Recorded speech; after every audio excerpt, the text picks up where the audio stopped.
বাংলাদেশ জাতীয়তাবাদী স্বেচ্ছাসেবক দল কোচ উপজেলা শাখার সদস্য সচিব জনাব নাসির মির্জাকে ৫ নং ইউনিয়ন সহজপুরের মানুষকে যারা আজকে এখানে এসেছেন স্বেচ্ছাসেবক দল সহ অন্যান্য সংগঠনের আপনাদের উদ্দেশ্যে একটা কথা বলি। আপনাদের গত বছর 21শে সেপ্টেম্বর এই মালসা স্কুলের মাঠে একটা সরকারের সভা হয়েছিল না? আপনারা জানেন এই কর্মী সভাতে আমরা পৌরসভা থেকে আসার সময় তুলপাই বাজারে আমাদের নেতা কর্মীদের উপর আঘাত করা হয়েছিল না?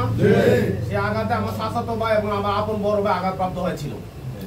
পরের দিন আপনাদের উদ্দেশ্যে কেন বলা যে আপনারা একতা থাকলে কি হবে, পরের দিন ওই বি গ্রুপের লোকেরা যারা আঘাত করছে তারা কোয়াতে গেছিল কোনো একটা কাজে, সেখানে তাদেরকে মারা হয়েছিল এবং পরবর্তীতে এই এলাকারই ওই গ্রুপের অন্যতম নেতা, নাম বলতেছি না, তাকে আমি নিজে একটা গুদাম করে অনেকক্ষণ আটকে রাখছিলাম।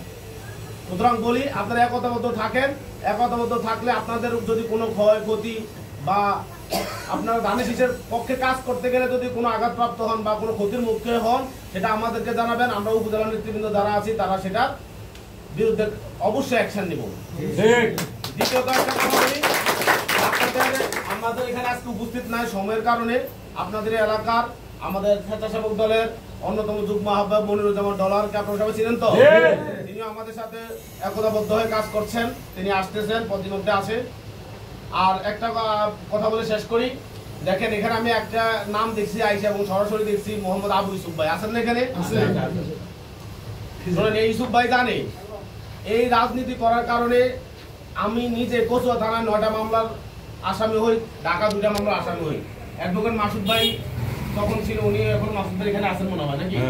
আমরা এই দুর্দিনে এই মামলাগুলো কিন্তু হাজিরা দিতে যাইতাম এবং এই যে এখন সুদিনও কিন্তু আমাদের বৈশা নাই। গত 25শে সেপ্টেম্বরও সরি 25শে আগস্ট, এটা আগস্ট মাস না?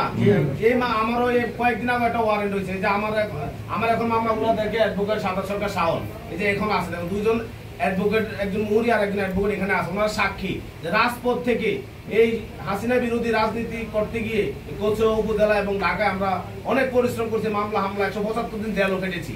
সুতরাং আমরা পিছপা হই নাই। আমরা চাই আগামীতে আর অল্প কয়টা দিন, সেই নির্বাচনী রোডম্যাপ ঘোষণা হয়ে গেছে না, আর কয়েকদিন পরে ধানের শীষে মনোনয়ন দিয়ে দিবে, তারপর নির্বাচন ইশতেহার ঘোষণা করবে, তারপর নির্বাচন হবে।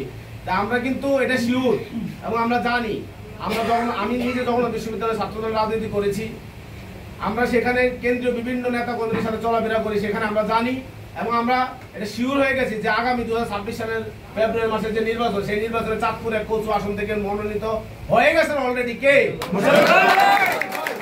আমরা মোশাররফ ভাইয়ের হাতকে শক্তিশালী করার জন্য এবং ধানের শীষকে বিজয় লাভ করার জন্য এই মুহূর্তে আমাদের সামনে দিক নির্দেশনা বক্তব্য দিবেন বাংলাদেশ জাতীয়তাবাদী স্বেচ্ছাসেবক দল কোচ উপজেলা শাখার আহ্বায়ক জনাব আলামিন মোল্লা ভাই।